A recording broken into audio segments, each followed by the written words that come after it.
అంతా నీ ఆధిపత్యంలో వహించండి ప్రభా. అయ్యా, పాటల ద్వారా మీరు మహిమను పొందినారు, ఆరాధనలో మాకు తోడున్నారు అయ్యా. ఇప్పటి వరకు నీ కృపలో వర్ధిల్ల చేసినారు ప్రభా, మీకు స్తోత్రము తండ్రి. అయ్యా, 2 నెలలు పూర్తి చేసుకొని నూతన సంవత్సరములో నాయన 3వ నెలకు 2వ ఆదివారం తీసుకొచ్చిన కృపకై నీకు వందనాలు తండ్రి ప్రభా. యేసయ్యా మీకు స్తోత్రం, యేసయ్యా మీకు స్తోత్రం. బలమైన నీ రక్తముతో నాయన, ఇదిగో నాయన నీ శక్తిని బలాన్ని ఇచ్చి నాయన ప్రభా అయ్యా, మమ్ములను వినగలిగిన చెవులు, గ్రహించగలిగిన హృదయం మాకు దయచేయండి. ఈరోజు ఏది మాకు అవసరమో ఆ వాక్కును మాకు అందించండి. లైవ్లో చూస్తున్న బిడ్డ, నువ్వు కూడా ఏది అవసరమో అది ప్రభువా నాతో మాట్లాడు, నాతో మాట్లాడు, నాతో మాట్లాడు. నీ చిత్తమంతా మా ఎడల జరిగించండి, నీ చిత్తమంతా మా ఎడల జరిగించండి, నీ ఇష్టం మా ఎడల జరిగించండి దేవా. ఈరోజు వాక్కును మీరు అందించండి. ఏ వాక్కు మాకు అవసరమో అది మాకు అందించండి. ఈ సంఘ సరిహద్దులు విశాలపరచండి. ఈ విడుదల ఫేత్ మినిస్ట్రీస్ సంఘ సరిహద్దులు, హౌస్ ఆఫ్ ప్రేయర్ చర్చ్ సరిహద్దులు విశాలపరచండి. ఈ హౌస్ ఆఫ్ ప్రేయర్ చర్చ్ సంఘ సరిహద్దులు విశాలపరచండి. ఆత్మల విస్తారణ దయచేయండి, ఆత్మల విస్తారణ దయచేయండి. జీవితాల్లో మార్పు, సైనికులుగా సిద్ధపాటు, సేవకులుగా సిద్ధపాటు, ప్రార్థన వీరులుగా సిద్ధపాటు మీరు దయచేయండి, మీరు దయచేయండి దేవా. నీ రక్త ప్రోక్షణలో భద్రపరచు. ఉపవాసాలు మానకుండా, ఆగకుండా జరుగునట్లుగా కృప చూపండి. గొలుసు ప్రార్థనలు, రోజు ప్రార్థనలు ఆగకుండా, మానకుండా జరిగించండి ప్రభా, జరిగించండి ప్రభా. యేసయ్యా నీకు స్తోత్రం, స్తోత్రం, స్తోత్రం. అట్లా గడిగి ఈరోజు మాతో మీరు మాట్లాడండి ప్రభా. నీ ప్రార్థన ముగించుకొని నాతో ఏకీభవించు. పరమందు ఆశీనుడగు నా ప్రియ పరలోకపు నా తండ్రి, నీ యొక్క పరిశుద్ధ నామానికి మహిమ కలుగును గాక. ఇప్పటి వరకు పాటల ద్వారా నాయన ప్రభు ఆరాధనలో మీరు మహిమను పొందినారు, అందును బట్టి మీకు స్తోత్రం అయ్యా. ఇదిగో నాయన ప్రభా, నీ వాక్యం ఆరంభించుకుంటుండగా దేవా మీరే మాట్లాడండి తండ్రి. మీరు మాట్లాడితే మా జీవితాలు నెమ్మదైతాయి తండ్రి. మీరు మాట్లాడితే మా హృదయాలు కట్టబడతాయి తండ్రి. మీరు మాట్లాడితే మాకే ఆ మాట అవసరమో ఆ మాట మీరు మాట్లాడతారు. మీరే మాట్లాడి మీ కృప చూపుమని. అవును తండ్రి ప్రభా, వినగలిగిన చెవులు, గ్రహించగలిగిన మనస్సు, వింటున్న ప్రతి ఒక్కరికి మీరు దయచేయమని, నీ రక్త ప్రోక్షణలో భద్రపరచమని యేసు నామాన అడుగుతున్నాను తండ్రి, ఆమేన్, ఆమేన్. మీ అందరికీ నా వందనాలు. రండి వెళ్దాం. ఈరోజు దేవుని కృపను బట్టి మత్తయి సువార్త విశ్వాసం అనే మాట దేవుడు ఈరోజు మనతో మాట్లాడును గాక. రండి వెళ్దాం, రండి వెళ్దాం. మత్తయి సువార్త 9వ అధ్యాయము 22వ వాక్యం.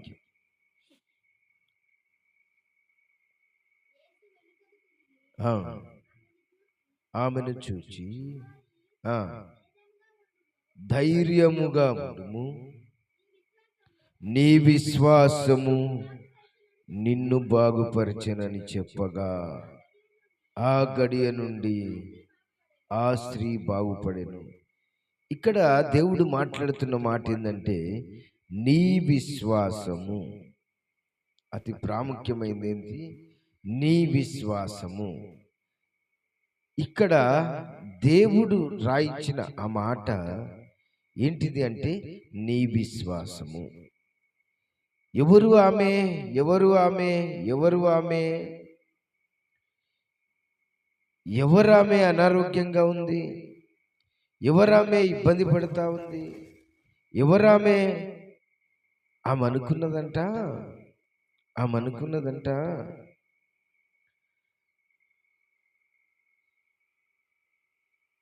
ఆమె దాదాపుగా 12 సంవత్సరాలు 12 సంవత్సరాల నుంచి రోగి అయి ఉన్నది ఆమె. ఆమె ఏమనుకున్నదంట,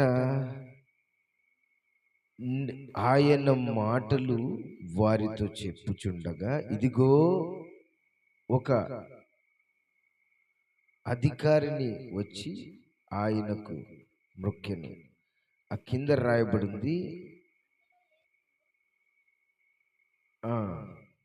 నా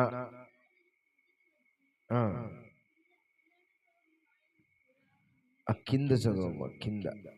యేసు లేచి అతని వెంట వెళ్ళి, ఆ కింద 20వ వచనం చదవమ్మ. ఆ సమయమున ఇదిగో 12 సంవత్సరముల నుండి నేను ఆయన పై వస్త్రమును మాత్రము ముట్టితే బాగుపడుతుంది అనుకుందా. ఏమనుకుంది ఆమె? ఆమె విశ్వాసం ఎంత గొప్పది! యేసు ప్రభుకి ఇంటికి వెళ్తుంటే జన సమూహాలు కిక్కిరిసిపోయారట.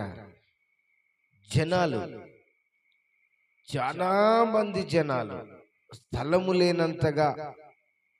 ఆమె ఏమనుకుంది? పాక్కుంటూ పాక్కుంటూ పాక్కుంటూ పాక్కుంటూ పాక్కుంటూ వెళ్ళి పాక్కుంటూ అక్కడికి వెళ్ళి ధైర్యము తెచ్చుకొని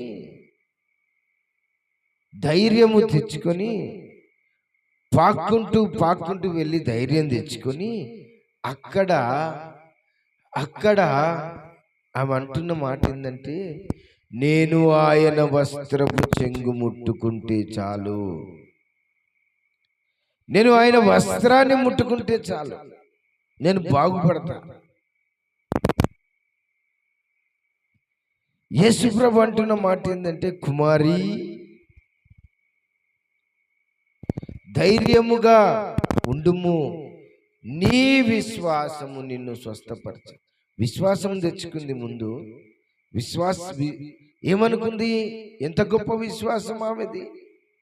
వస్త్రపు చెంగు ముడితే చాలు, దేవుడు నేను బాగైపోతాను. గొప్ప విశ్వాసమా! ఆమె ఎంత పెద్ద విశ్వాసం! ఆమె ఏమనుకున్నది? వస్త్రపు చెంగు ముడితే చాలు, వస్త్రపు చెంగు ముడితే చాలు, నేను బాగుపడుతున్నని బయటికి కూడా చెప్పుకోలే. 100 మందికి సాటి చెప్పలేదా? ఆమెలో ఆమె అనుకుందంట, నేను ఆయన వస్త్రపు ముట్టుకుంటే చాలు. ఎంత మంచి విశ్వాసం అండి! ఆయన వస్త్రము ముట్టుకుంటే చాలు, నేను బాగుపడతాను అనుకుందట.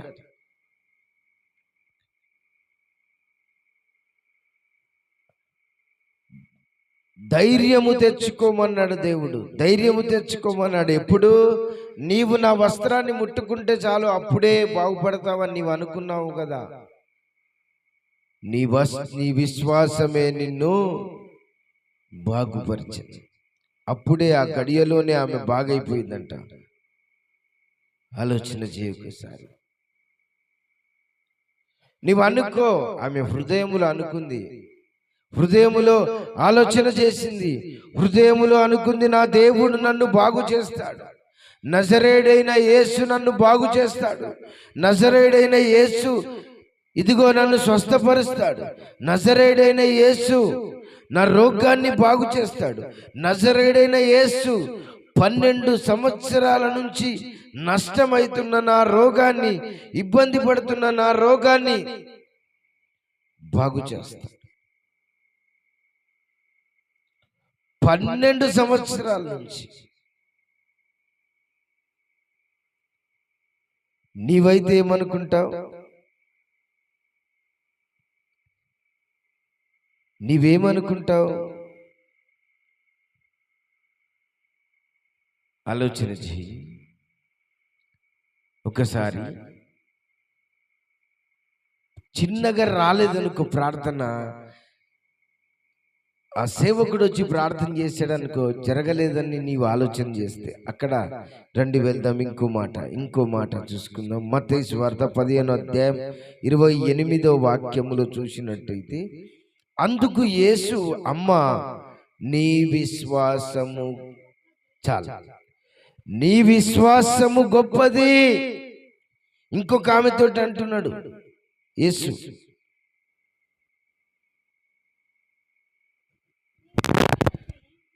అక్కడ ఏమంటున్నాడంటే నీ విశ్వాసము గొప్పది. గొప్ప విశ్వాసం ఉండాలి నీకు.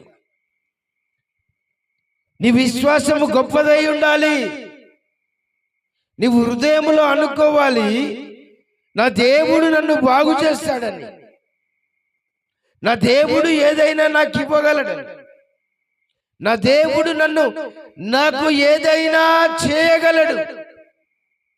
రోగము కావచ్చు, పరిస్థితులు కావచ్చు, ఇబ్బందులు కావచ్చు, ఇక ఏ నష్టమైనా.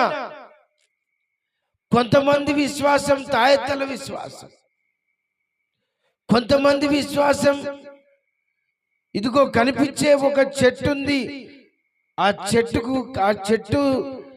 చెట్టు దగ్గరికి వెళ్ళండి, అక్కడ ఏదైనా దారాలు కట్టండి అంటే అది విశ్వాసం. ఇంకొకళ్ళ దగ్గర ఏం మాట్లాడతారు, మంత్రగాని దగ్గరికి వెళ్తే అది విశ్వాసం. ఆ విశ్వాసాలు గొప్పయి.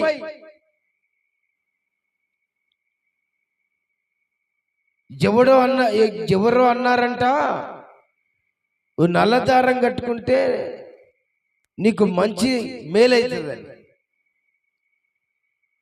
నల్లదారం మీద ఉన్న విశ్వాసము ఈ క్రైస్తవులకు దేవుని మీద లేదు. గొప్ప విశ్వాసం ఉండాలి. ఆమెను అంటున్నాడు, నీ విశ్వాసము గొప్పది, నీ విశ్వాసము గొప్పది.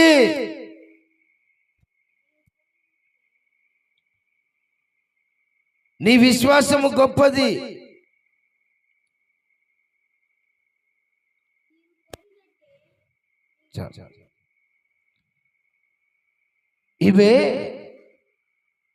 ఈమెను అంటున్నాడు, నీ విశ్వాసము గొప్పది.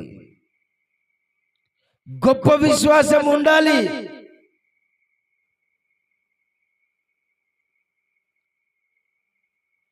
ఆ గొప్ప విశ్వాసము లేకుంటే నీ జీవితము వ్యర్థమైపోతుంది. గొప్ప విశ్వాసం ఉండాలి. ఆ గొప్ప విశ్వాసం లేదనుకో నీ జీవితం వ్యర్థమైపోతుంది. ఆలోచన చేయ ఒకసారి. విశ్వాసములో ధైర్యం ఉండాలి, విశ్వాసములో గొప్పతనం ఉండాలి. ఇంకేముండాలి? రండి వెళ్దాం. మార్క్స్ వార్త 10వ అధ్యాయము, మార్క్స్ వార్త 10వ అధ్యాయము 52వ వాక్యం. అందుకు యేసు, నీవు వెళ్ళుము, నీ విశ్వాసము నిన్ను స్వస్థపరచును. నీ విశ్వాసం గొప్ప విశ్వాసం ఉండాలి, ధైర్యము కలిగి ఉండాలి విశ్వాసములో. ఆ తర్వాత నీ విశ్వాసం, నువ్వు విశ్వసించాలి, నువ్వు విశ్వసించాలి.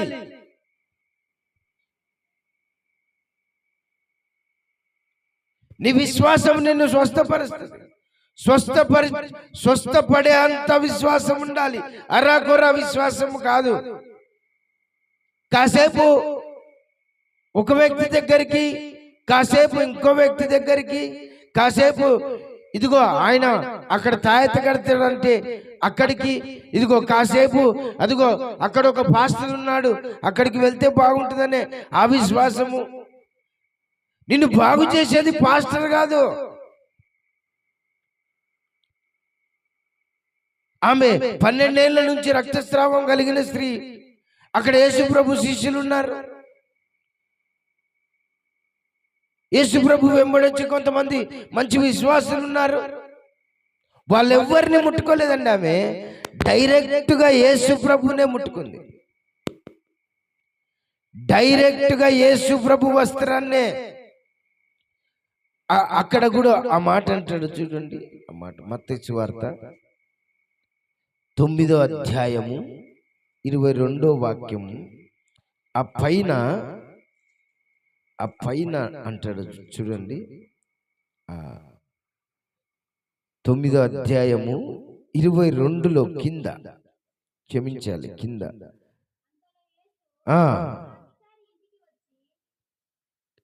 22 కిందమ్మా. 22వ అధ్యాయం చదువు. యేసు వెనుకకు తిరిగి ఆమెను చూచి, కుమారి, ధైర్యముగా నుండుము, నీ విశ్వాసము. ఏమంది? నీ విశ్వాసం. అరాకొర విశ్వాసం కాదు, డైరెక్ట్ గా దేవుడు బాగు చేస్తాడు. పాస్టర్ దగ్గర ఏముంది? పాస్టర్ వచ్చి నెత్తి మీద చేయి పెడితే బాగైతలా? నీ విశ్వాసము. పాస్టర్ ద్వారా దేవుడు ప్రార్థన చేపిస్తాడు. ఓకే, కాదని నేను అనలేదు. పాస్టర్ అయితే నీ విశ్వాసము. పాస్టర్కు విశ్వాసం ఉంది వాస్తవమే, కానీ నీ విశ్వాసం అక్కడ ప్రాముఖ్యమైనది. నీ విశ్వాసం ప్రాముఖ్యమైనది. నీవు గొప్పగా విశ్వసించాలి.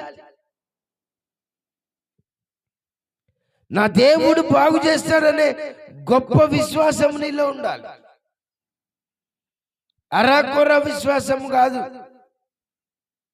నీ విశ్వాసం నిన్ను స్వస్థపరుస్తుంది. ఒక ఆమె ఎవరో పెద్దవారు చెప్పారని కొన్ని నీళ్లు తీసి, ఆ నీళ్లు అవి తీసి దిష్టి తీస్తారు, పసుపేసి. ఈ దిష్టి తీసే దాంట్లో ఉన్న నీళ్ళలో ఉన్న విశ్వాసం దేవునిలో లేదు నీకు. నువ్వు మూర్ఖురాలివి, మూర్ఖుడు అంట. నేను దేవునిలో విశ్వాసం ఉండాలి. ప్రార్థన, లోకం రెండు. ప్రార్థన, లోకం. పెద్దవారు చేశారు కదా, పెద్దవారికి బుద్ధి లేక చేశారు, దేవుని మీద నమ్మకం లేక చేశారు. వారి పరంపర నుంచి నీవు వచ్చినట్లయితే దేవునికి, ఈ లోక స్నేహం దేవునికి వైరం అన్నాడు. ఈ లోకం తీర్లు దేవునికి నచ్చవు. మొదట బ్రతుకు మార్చుకొని దేవుని, నువ్వు ప్రార్థన చేస్తావు కదా, విశ్వసించి విశ్వాసం ఉంచి నువ్వు ప్రార్థన చేసావా, వెంబడే స్వస్థత మొదలవుతుంది. ఒకవేళ లేట్ అయిందనుకో, దేవుని టైం, ఆయన టైం రావాలి. ఒకవేళ లేట్ అవుతుందనుకో, నీ విశ్వాసం సన్నగిల్లిందేమో. ఒకవేళ లేట్ అవుతుందనుకో, ఇదిగో స్వస్థపరిచే సమయం ఇంకా రాలే, నీ ప్రార్థన ఆయన దాకా వెళ్ళలే. సరి చేసుకో బ్రతుకు, అప్పుడు అడుగు దేవుని.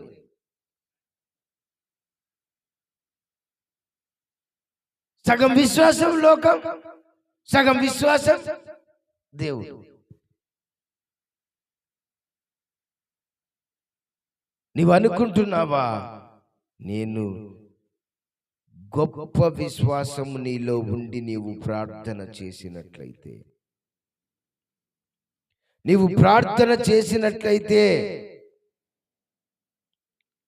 ఇదిగో నీ సమస్య ఏదైనా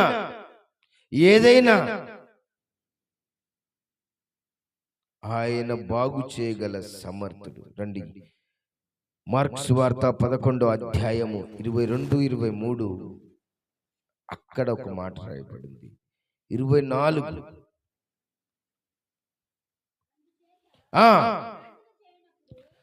అందుచేత ప్రార్థన చేయనప్పుడు మీరు అడుగుచున్న వాటినల్లను పొంది ఉన్నామని నమ్ముడి, అప్పుడు అవి మీకు కలుగునని. అక్కడ రాయబడిన మాట ఏంటంటే, నీవు ప్రార్థన చేయనప్పుడల్లా వాటిని పొంది ఉన్నామని నమ్మాలి. దేవుడు ఇచ్చేశాడు.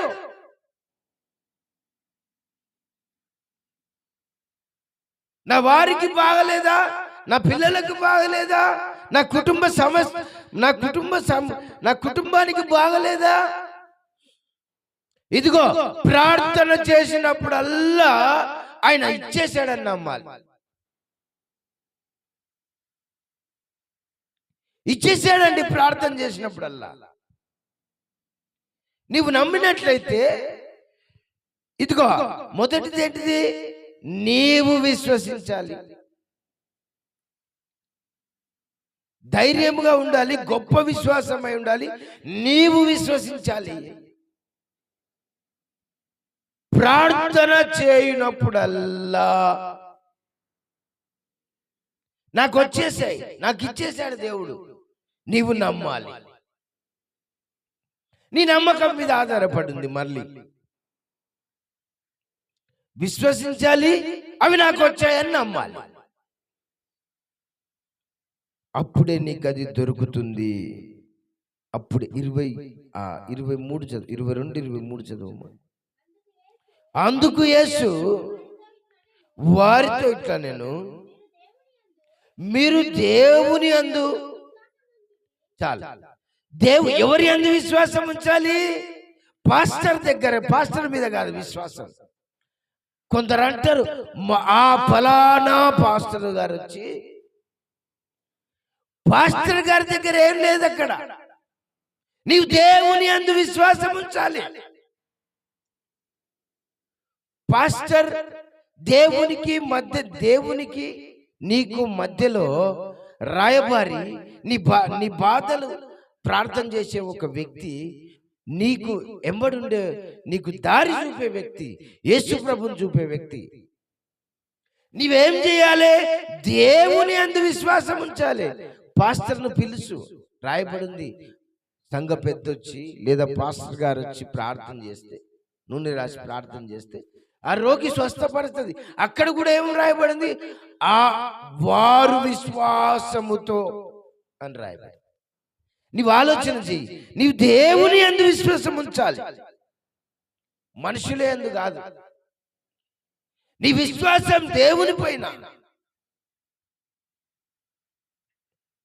స్పష్టంగా రాయించినడు, మీరు దేవుని యందు విశ్వసించుడి. ఎవరో చెప్పలేదండి, నేను చెప్పట్లేను. అందుకు యేసు వారితో ఇట్లా నేను, మీరు దేవుని యందు విశ్వాసం ఉంచుడి. యేసు ప్రభు చెప్తున్నాడు అక్కడ, నేను కాదు. ఈ నా మాటలు కాదండి, దేవుడు చెప్తున్న మాటలు. ఇంకొకటి ఏంటిది? నీ విశ్వాసం అట పాపాలను క్షమిస్తుందట. లూకా సువార్త 2 వెళ్దాం. లూకా సువార్త 5వ అధ్యాయము 20వ వాక్యం. లూకా సువార్త 5వ అధ్యాయము 20వ వాక్యం. ఆయన వారి విశ్వాసము చూసి, మనుష్యుడా నీ పాపములు క్షమింపబడి ఉన్నావని వారితో చెప్పాను. చూడండి, ఏందంట? మనుష్యుడా నీ పాపాలు క్షమింపబడ్డాయి, వారి విశ్వాసము చూసి. నీ విశ్వాసము నీ పాపాలను క్షమించే విధముగా ఉంటుంది. ఎప్పుడైతే నువ్వు నమ్మి విశ్వసించి దేవుని దగ్గరికి వచ్చి ఆయన నామములో బాప్తిసం తీసుకుంటావో, నీ పాపాలు క్షమింపబడతాయని రాయబడింది. నువ్వు విశ్వసించిన ఎడల నీ పాపాలు క్షమింపబడతాయి. ఏం విశ్వసించాలి? ఇదిగో యేసు ప్రభు నా పాపాలు క్షమిస్తాడని నువ్వు విశ్వసించాలి. దొంగలు మారారు, తాగుడుపోతులు మారారు, వ్యభిచారులు మారారు, ఘోరమైన నరహంతకులు మారారు. ఎందుకు? నమ్మి విశ్వసించారు కాబట్టి.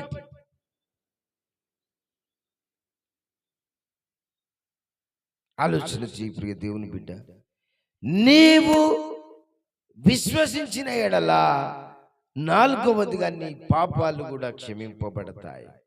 ఇదిగో దేవుడు నా పాపాలు క్షమిస్తాడు. ఆయన నా కొరకు కలువరిగిరి ఆ కొండ పైన ఆయన రక్తమంతా గార్చాడు నా పాపాల కొరకని నువ్వు విశ్వసించిన ఎడల నువ్వు క్షమింపబడతావు. హల్లెలూయా. ఒకసారి నీవు ఆలోచన చేసుకో.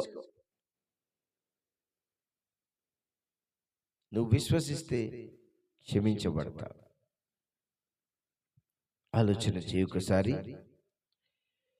ఇంకొక మాట లూకా సువార్త 7వ అధ్యాయం 50వ వాక్యంలో మాట రాయబడింది. ఏమని అంటే అక్కడ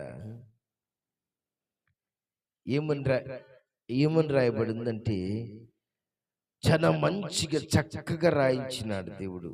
అందుకు ఆయన నీ విశ్వాసము నిన్ను రక్షించెను చాలు.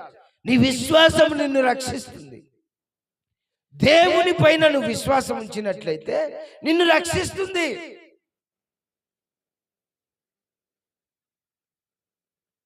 మనుషుల పైన విశ్వాసం కాదు, అధికారుల పైన విశ్వాసం కాదు. ఆ అధికారి ఏదో చేస్తాడు అనేది కాదు. ఏ అధికారి వచ్చినా దేవుడు ఆ అధికారికి మంచి మనసు ఇవ్వకపోతే ఏం జరగదు. ఎందుకంటే పోయిన వారం చెప్పుకున్నాం, అధికారులు గాని ప్రధానులు గాని ఆయన లేకుండా ఏది లేదు. నీవు ఆలోచన చేయొకసారి. నీవు దేవుని యందు విశ్వసించినట్లయితే నీవు రక్షింపబడతావు. నీ విశ్వాసం నిన్ను రక్షించెను. నీ విశ్వాసం నిన్ను రక్షిస్తుంది.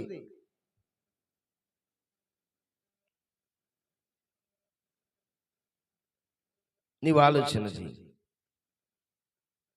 ఓసారి ఒక ఆయన రోడ్డు మీద నిలబడి ఉన్నాడు. రోడ్డు మీద నిలబడి ఉంటే ఆయన ఏదో అర్జెంటుగా వెళ్ళాలట.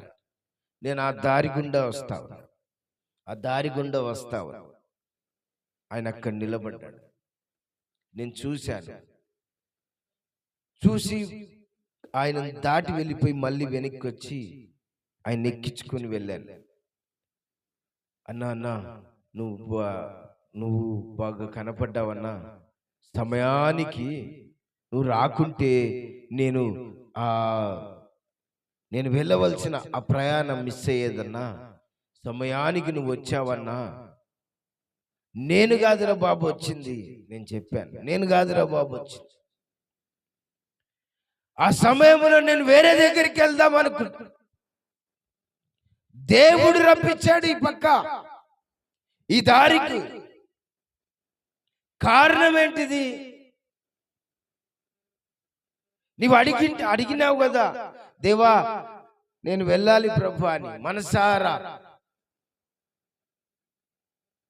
నన్ను దేవుడు ఈ దారిలో రప్పించాడు. నేను రాలేదు, నేను వేరే దారిలో వెళ్దాం అనుకున్నా. అక్కడి నుంచి ఎందుకని దారి ఇటు మళ్ళీ అనుకోకుండా జరిగిన విషయం అది. నీవు ఆలోచన చేయ దేవుని బిడ్డ. ఇక్కడ నీ విశ్వాసము నిన్ను రక్షిస్తుంది. నువ్వు విశ్వసించిన ఎడల నిన్ను రక్షిస్తుంది. నేనేం చెప్పాను? దేవుడు పంపించకపోతే, దేవుడు ఇయ్యకపోతే, దేవుడు ఒక మనిషికి మంచి మనసు ఇవ్వకపోతే ఆ మనిషి ఏమీ చేయలేడు.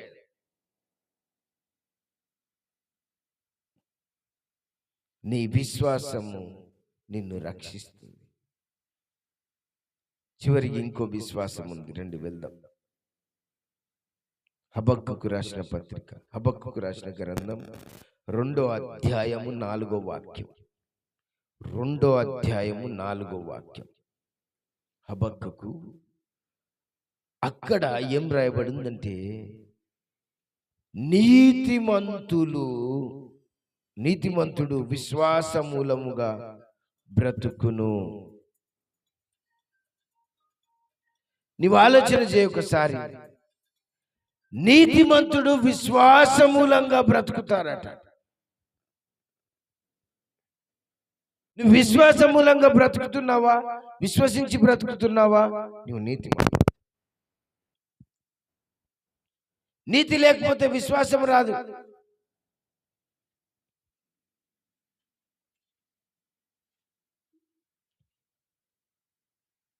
నువ్వు నీతిమంతునిగా బ్రతకకుంటే విశ్వాసం.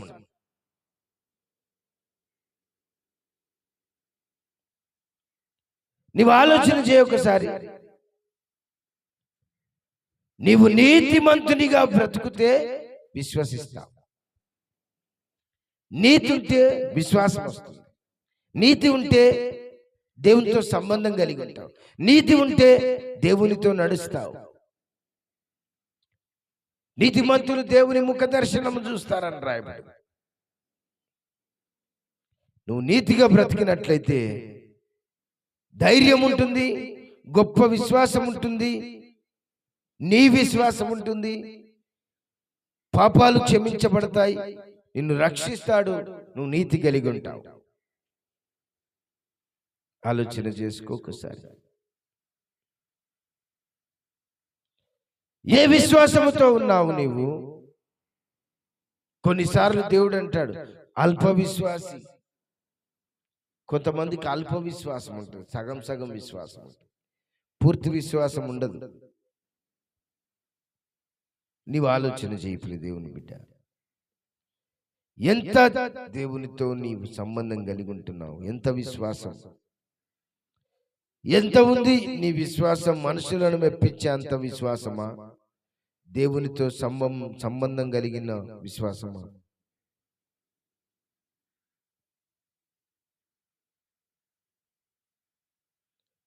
రండి వెళ్దాం, ఇంకో మాట చూసుకుందాం. లూకా సువార్త 8వ అధ్యాయము, చివరిగా 8వ అధ్యాయము 25వ వాక్యం. అక్కడ అంటాడు దేవుడు, 25వ వాక్యం, అప్పుడు ఆయన మీ విశ్వాసం ఎక్కడా? మీ విశ్వాసం ఎక్కడా? ఎవరి మీద విశ్వాసం? దేవుని యందు నీ విశ్వాసం ఉండాలి. దేవుడు అడుగుతున్నాడు, నీ విశ్వాసం ఎక్కడ? ఏమైంది నీ విశ్వాసం? ఎక్కడ నీ విశ్వాసం? ఎవరి మీద విశ్వాసం?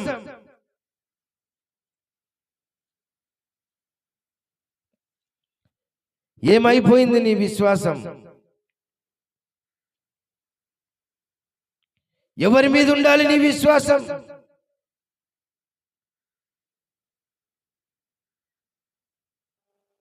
దేవుని మీద ఉండాలి నీ విశ్వాసం.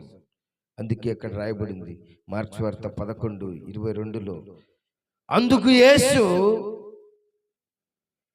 వారితో ఇట్లా నేను, మీరు దేవుని యందు విశ్వాసం ఉంచుడి.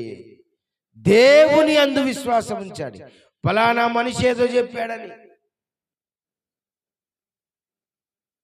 ఫలానా మనిషి ఒక దారం కట్టమన్నాడని, ఫలానా మనిషి ఓ చెట్టు తీసుకుపోయి పెట్టాడని, ఫలానా మనిషి రాళ్ళు ఇక్కడ పెట్టొద్దు ఇంకో దగ్గర పెట్టాలని.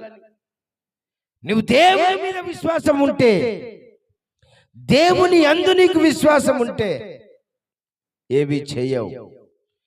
ప్రార్థన చేసి దేవుని దగ్గర కనిపెట్టి అది నీవు జరిగిస్తావు.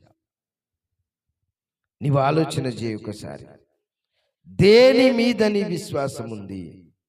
దేని యందు నీ విశ్వాసం ఉంది? ఆలోచన చేసుకో. స్థిర విశ్వాసం కలిగి ఉండు. లేదా విశ్వాసినని చెప్పుకోకు, లేదా దేవుని సేవకునని చెప్పుకోకు.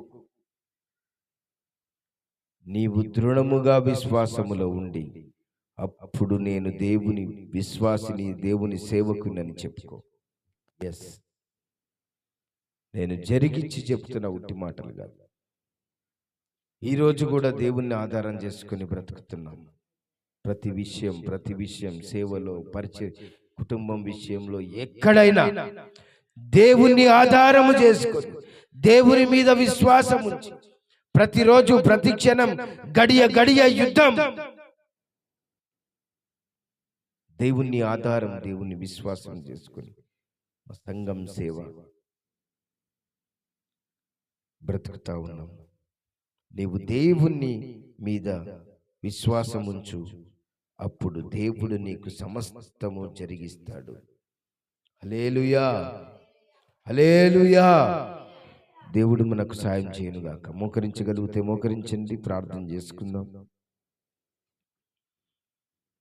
దేని యందు విశ్వాసం ఉంచిను? మనుషుల మీద విశ్వాసమా? నీ విశ్వాసం ధైర్యం కలిగిన విశ్వాసమై ఉండాలి. నీ విశ్వాసం గొప్పదై ఉండాలి. నీ విశ్వాసమై ఉండాలి. అంటే ఎవరో విశ్వసించిండ్రు,